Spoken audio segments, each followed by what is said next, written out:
Hi friends, എല്ലാവർക്കും പുതിയൊരു വീഡിയോയിലേക്ക് സ്വാഗതം. അച്ചമ്മ ഫയലെല്ലാം എടുത്ത് എന്തോ തിരയുകയാണ്. അത് കണ്ടുകൊണ്ട് വരുന്ന രാധിക ചോദിക്കും, അമ്മ എന്തായി തിരയുന്നത്?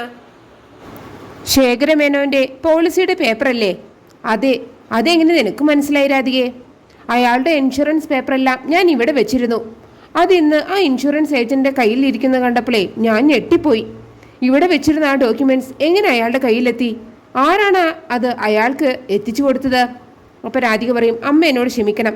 അതൊക്കെ ഞാനാണ് ഇൻഷുറൻസ് ഏജന്റിന്റെ വീട്ടിലേക്ക് രഹസ്യമായി അയച്ചു കൊടുത്തത്. അങ്ങനൊരു കള്ളത്തരം എനിക്ക് ചെയ്യേണ്ടി വന്നു. ചില സത്യങ്ങൾ പുറത്തു വരാനുണ്ട്. എല്ലാവരും അത് അറിയേണ്ട സമയം അടുത്തു. അപ്പോൾ അച്ഛമ്മ പറയും, എനിക്കൊന്നും മനസ്സിലാവുന്നില്ല, നീ എന്താ ഉദ്ദേശിക്കുന്നത്?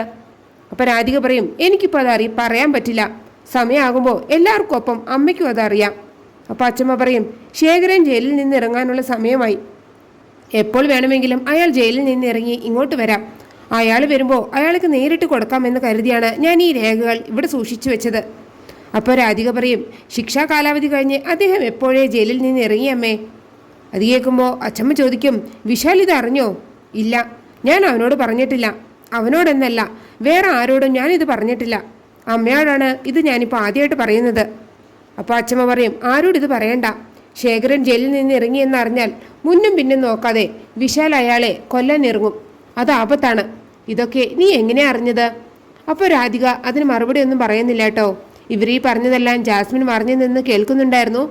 അതേസമയം പാർവതി ശേഖരന്റെ മുറിയിലേക്ക് പോകുമ്പോൾ കാണുന്നത് ശേഖരൻ എന്തായിരുന്നു എഴുതുന്നതാണ് കേട്ടോ. അത് കണ്ട പാർവതി ഒന്ന് ഞെട്ടുകയാണ്. എന്നിട്ട് ഒന്നും അറിയാത്ത പോലെ മുത്തശ്ശ എന്ന് വിളിച്ച് അകത്തേക്ക് പോവുകയാണ്. പാർവതി വരുന്നുണ്ട് എന്ന് മനസ്സിലാക്കിയ ശേഖർ വേഗം ആ പേപ്പർ മാറ്റിവെച്ച് കണ്ണാടി എടുത്ത് വെക്കുകയാണ് കേട്ടോ. അപ്പോൾ പാർവതി ശേഖരനെ ആ ഫോട്ടോ കാണിച്ചിട്ട് ചോദിക്കും, എൻ്റെ കയ്യിലെ ഈ ഫോട്ടോ ആരുടെയാണെന്ന് മുത്തശ്ശൻ അറിയോ? പറ മുത്തശ്ശ, ഇതാരാണ്? അപ്പോൾ ശേഖരൻ പറയും, കണ്ണിന് കാഴ്ചയില്ലാത്ത ഞാൻ എങ്ങനെയാ മോളെ ഈ ഫോട്ടോയിലെ ആൾ തിരിച്ചറിയുന്നത്? എനിക്ക് കാഴ്ചയില്ല എന്നറിഞ്ഞിട്ട് മോൾ എന്തിനാ ഇതെന്നെ കാണിച്ചത്? അപ്പോൾ പാർവതി ശേഖരൻ്റെ കണ്ണാടി ഊരിയെടുക്കുകയാണ്. എന്നിട്ട് വീണ്ടും ആ ഫോട്ടോ കാണിച്ചിട്ട് ചോദിക്കും, ഇനി പറ, ഇതാരാണ്? നിങ്ങൾക്ക് കാഴ്ചയില്ല എന്ന് ഇനി നിങ്ങൾ എന്നോട് പറയരുത്. നിങ്ങൾക്ക് കാഴ്ചയുണ്ട്. നിങ്ങൾക്കെല്ലാം വ്യക്തമായി കാണാം. കാഴ്ചയുണ്ടായിട്ടും കാഴ്ചയില്ല എന്ന മട്ടിൽ നിങ്ങൾ അഭിനയിക്കുകയാണ്. എനിക്കതിപ്പോൾ മനസ്സിലായി. ഇനി എൻ്റെ മുന്നിൽ നിങ്ങളുടെ അഭിനയം വേണ്ട. നിങ്ങൾ ആരാരും ഇല്ലാത്ത അന്ധനായതുകൊണ്ടാണ് ഞാൻ നിങ്ങളെ ഇങ്ങോട്ട് കൂട്ടിക്കൊണ്ടു വന്നത്. പക്ഷേ നിങ്ങൾ എന്നെ പറ്റിക്കുകയായിരുന്നു എന്ന് ഞാൻ അറിഞ്ഞില്ല. നിങ്ങൾക്ക് കാഴ്ചയുണ്ടെന്ന് ഈ വീട്ടിലുള്ളവർ അറിഞ്ഞാൽ എന്താണ് ഉണ്ടാകാൻ പോകുന്നതെന്ന് നിങ്ങൾക്കറിയോ? നിങ്ങൾക്കൊപ്പം എന്നെ കൂടെ ഈ വീട്ടിൽ നിന്ന് ഇറക്കിവിടും. നിങ്ങളുടെ കൂടെ ചേർന്ന് ഞാനും നാടകം കളിക്കുകയാണെന്ന് അവർ വിചാരിക്കും. പിന്നീട് എനിക്ക് അവരോട് പറയാൻ മറുപടി ഇല്ലാതാകും. നിങ്ങൾക്ക് ഒരു ഉപകാരം ചെയ്യാൻ ശ്രമിച്ച എന്നോട് നിങ്ങൾ ഈ ചതി ചെയ്യാൻ പാടില്ലായിരുന്നു. അതേസമയം പ്രഭാവതിയും പ്രതാപനും കൂടെ ശേഖരൻ്റെ കേസ് ഫയൽ തപ്പിയെടുക്കുകയാണ്. എന്നിട്ട് ആ ഫയൽ വായിച്ചു നോക്കിയിട്ട് പ്രഭാവതി പറയും, ഇതനുസരിച്ച് ശേഖരൻ്റെ ശിക്ഷാ കാലാവധി കഴിഞ്ഞല്ലോ. അതിനർത്ഥം അയാൾ ജയിലിൽ നിന്ന് റിലീസായി എന്നാണ്. ജയിലിൽ നിന്ന് ഇറങ്ങിയ ഇയാൾ എങ്ങോട്ട് പോയി കാണും? അപ്പോൾ പ്രതാപം പറയും, അത് കണ്ടുപിടിക്കണം ചേച്ചി. ശേഖരൻ അളിയൻ്റെ നീക്കങ്ങൾ എങ്ങനെയെങ്കിലും നമ്മൾ അറിയണം, അല്ലെങ്കിൽ അത് നമുക്ക് ആപത്താണ്. അപ്പോൾ പ്രഭാവതി ചോദിക്കും, എങ്ങനെ അയാളെ കണ്ടുപിടിക്കും? അപ്പോഴാണ് ജാസ്മിൻ അവിടേക്ക് വരുന്നത് കേട്ടോ. അവരുടെ സംസാരം കേൾക്കുന്ന ജാസ്മിൻ വിചാരിക്കും, ഇവരെന്തിനാ ശേഖരനെ ഇങ്ങനെ ഭയപ്പെടുന്നത്? ഇവരും ശേഖരനും തമ്മിൽ എന്താണ് പ്രശ്നം? ഈ സാഹചര്യത്തിൽ രാധിക ആൻ്റിയാണ് പോളിസി പേപ്പർ അയച്ചതെന്ന് ഇവരോട് പറയണ്ട. പറഞ്ഞാൽ ഇവരെ കൂടുതൽ പേടിക്കും. തൽക്കാലം ആ കാര്യം പറയാതെ ശേഖരനെ കുറിച്ച് ചോദിക്കാം എന്ന് പറഞ്ഞ് ജാസ്മിൻ പോയിട്ട് പ്രഭാവതിയോട് ചോദിക്കും, ആരാണ് ആൻറ്റി ഈ ശേഖരമേനോൻ? അയാളാണ് ഗായത്രിയമ്മയെ കൊന്നതെന്ന് വിശാൽ പറഞ്ഞല്ലോ. അതിലെന്തെങ്കിലും വാസ്തവമുണ്ടോ? അപ്പോൾ പ്രഭാവതി പറയും, വിശാൽ പറഞ്ഞ സത്യം തന്നെയാണ്. ആ നെറികെട്ടവൻ തന്നെയാണ് ഗായത്രി ചേച്ചിയെ കൊന്നത്. അയാൾ ഇവിടുത്തെ വലിയ വിശ്വസ്തനായിരുന്നു. അതുകൊണ്ടാണ് ഗായത്രി ചേച്ചി അവൻ്റെ പേരിൽ വലിയ തുകയ്ക്കുള്ള ഇൻഷുറൻസ് പോളിസിയൊക്കെ എടുത്തു കൊടുത്തത്. പക്ഷേ ആ നരകപിശാച് അതൊക്കെ മറന്നു. കൈയഴിച്ച് സഹായിച്ച ആളെ തന്നെ അവൻ കണ്ണി ചോരയില്ലാതെ കൊന്നു തള്ളി. അപ്പോൾ പ്രതാപം പറയും, കേട്ടപ്പോൾ തന്നെ അവൻ എത്ര ദുഷ്ടനാണെന്ന് നിനക്ക് മനസ്സിലായില്ലേ? അവനെ ജീവപര്യന്തമല്ല തൂക്കുകയറായിരുന്നു കൊടുക്കേണ്ടിയിരുന്നത്.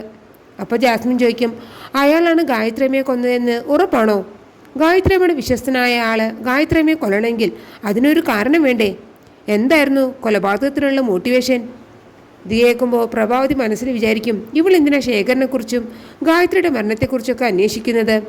എന്നാൽ ജാസ്മിൻ മനസ്സിൽ പറയും, ഇവർക്കും ശേഖരനും തമ്മിൽ എന്തോ ബന്ധമുണ്ട്. ഇവരെന്തൊക്കെയോ മറയ്ക്കാൻ ശ്രമിക്കുന്നുണ്ട്. അപ്പോൾ പ്രഭാവതി ജാസ്മിനോട് പറയും, ശേഖരാണ് ഗായത്രി ചേച്ചിയെ കൊന്നതെന്ന് കോടതിയിൽ തെളിഞ്ഞതാണ്. അതുകൊണ്ടാണ് കോടതി അയാൾക്ക് ജീവപര്യന്തം ശിക്ഷ വിധിച്ചത്. തൽക്കാലം ജാസ്മിൻ ഇത്രയും അറിഞ്ഞാൽ മതി. ജാസ്മിൻ ആവശ്യമില്ലാത്തൊന്നും ചെയ്യാൻ നിൽക്കണ്ട. നീ പോയി നിന്റെ കാര്യം നോക്ക്. അപ്പോൾ ജാസ്മിൻ മനസ്സിൽ പറയും, ഇവരെന്താ രഹസ്യമായി ഒളിപ്പിക്കുന്നതെന്ന് കണ്ടുപിടിക്കണം. അത് ഞാൻ കണ്ടുപിടിക്കും എന്ന് പറഞ്ഞിട്ട് ജാസ്മിൻ ഒന്നും മിണ്ടാതെ അവിടെ നിന്ന് പോവുകയാണ്. അപ്പോൾ പ്രതാപൻ പ്രഭാവതിയോട് പറയും, ആ ജാസ്മിന് നമ്മളെ എന്തൊക്കെയോ സംശയമുണ്ടെന്ന് തോന്നുന്നല്ലോ ചേച്ചി. അതേസമയം പാർവതി ശേഖരനോട് പറയും, എൻ്റെ ചോദ്യങ്ങൾക്ക് നിങ്ങൾ എനിക്ക് വ്യക്തമായ ഉത്തരം തരണം. നിങ്ങൾ എന്ത് ഉദ്ദേശത്തിലാണ് എന്നോടൊപ്പം ഈ വീട്ടിലേക്ക് വന്നത്? നിങ്ങൾ എന്തിനാണ് അന്തനെ പോലെ അഭിനയിച്ചത്? ഉത്തരം പറയാതെ ഞാൻ ഇവിടെ നിന്ന് പോകില്ല. അപ്പോൾ ശേഖരൻ പറയും, ചെയ്യാത്ത കുറ്റത്തിന് ജയിൽ ശിക്ഷ അനുഭവിച്ചനാണ് ഞാൻ. യഥാർത്ഥത്തിൽ ഞാനല്ല ഗായത്രി അമ്മയെ കൊന്നത്. പിന്നെ ആരാ അത് ചെയ്തത്? അപ്പോൾ ശേഖരൻ പറയും, ഗായത്രി അമ്മയെ കൊന്നത് പ്രഭാവതിയാണ്. ഇത് കേട്ടതും പാർവതി ഒന്ന് ഞെട്ടാണ് കേട്ടോ. അപ്പോൾ ശേഖരൻ പറയും, അവൾ ഗായത്രി അമ്മയെ കൊന്നിട്ട് ആ കുറ്റം എൻ്റെ മേൽ ചുമത്തി. എൻ്റെ നിരപരാധിത്വം കോടതിക്ക് പോലും ബോധ്യപ്പെട്ടില്ല. അപ്പോഴാണ് ഒരു തോക്കം ചൂണ്ടി ശേഖർ എന്ന് വിളിച്ച് പ്രഭാവതി അവിടേക്ക് കയറി വരുന്നത്. കൂടെ പ്രതാപനുണ്ട് കേട്ടോ. എന്നിട്ട് ശേഖറിൻ്റെ നേരെ തോക്ക് ചൂണ്ടിയിട്ട് ചോദിക്കും, മിസ്റ്റർ ശേഖർ, എന്താ നിങ്ങളുടെ ഉദ്ദേശം? എല്ലാ സത്യങ്ങളും വിളിച്ചു പറഞ്ഞത് എന്നെ തകർക്കാമെന്നാണോ നിങ്ങൾ കരുതുന്നത്? എന്നോട് പകരം വീട്ടാനാണോ ഇപ്പം നിങ്ങളിങ്ങോട്ട് വന്നത്? അപ്പോൾ ശേഖരൻ പറയും, അതേടി, നിന്നോട് പകരം വീട്ടാൻ തന്നെയാണ് ഞാനിപ്പോൾ ഇങ്ങോട്ട് വന്നത്. നീ എന്നോടും ഈ കുടുംബത്തോടും കാണിച്ച ചതി എല്ലാവരും അറിയണം. എല്ലാ സത്യവും പുറത്തു വരണം. അപ്പോൾ പ്രഭാവതി പറയും, നിങ്ങൾ ഒരു സത്യവും പറയില്ല. അപ്പോൾ ശേഖരൻ പറയും, പറയേണ്ട സത്യങ്ങളൊക്കെ ഞാൻ പാർവതിയോട് പറഞ്ഞു കഴിഞ്ഞു പ്രഭാവതി. അപ്പോൾ പാർവതി പറയും, ഇദ്ദേഹം എല്ലാ രഹസ്യങ്ങളും എന്നോട് പറഞ്ഞു കഴിഞ്ഞു. അപ്പോൾ പ്രഭാവതി പറയും, അത് ശരി, നിങ്ങൾ എന്നെ തകർത്തിട്ടേ അടങ്ങുമല്ലേ? എന്നാൽ പിന്നെ ഇനി നീ ജീവനോടെ ഇരിക്കണ്ട എന്ന് പറഞ്ഞ് തോക്കെടുത്ത് ശേഖരൻ്റെ നെറ്റിക്ക് നേരെ പിടിച്ച് പൊട്ടിക്കാൻ തുടങ്ങിയാണ്. അപ്പോഴാണ് മുത്തശ്ശ എന്ന് വിളിച്ച് പാർവതി ശേഖരനെ പിടിച്ച് മാറ്റുന്നത്.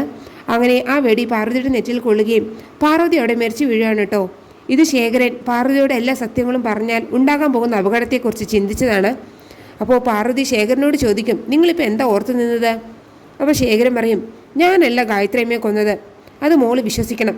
ഞാൻ ആരാണെന്നും ഗായത്രിയമ്മയെ ആരാണ് കൊന്നതെന്നും ഞാൻ മോളോട് പറയാം. എല്ലാ സത്യങ്ങളും ഞാൻ തുറന്നു പറയാം. എന്നിട്ട് ശേഖരൻ മനസ്സിൽ കണ്ട ആ അപകടം ഒന്നും കൂടെ ഓർക്കാണ് കേട്ടോ. എന്നിട്ട് പറയും, ഞാനിപ്പോൾ അത് മോളോട് പറയുന്നില്ല. അതിപ്പോൾ എനിക്ക് നിന്നോട് പറയാൻ പറ്റില്ല. അത് അപകടമാണ് മോളെ. എൻ്റെ മനസ്സ് അങ്ങനെ പറയുന്നു. മാത്രമല്ല, എനിക്കറിയാവുന്ന രഹസ്യം ഇപ്പോൾ നിന്നോട് പറഞ്ഞാൽ മോൾക്കത് താങ്ങാൻ കഴിയില്ല. അങ്ങനെയാണ് ഈ എപ്പിസോഡ് അവസാനിക്കുന്നത്. നിങ്ങൾക്ക് എൻ്റെ ഈ റിവ്യൂ ഇഷ്ടം മറക്കാതെ എല്ലാവരും ലൈക്കും സബ്സ്ക്രൈബും തന്ന് എന്നെ സപ്പോർട്ട് ചെയ്യണേ പ്ലീസ്.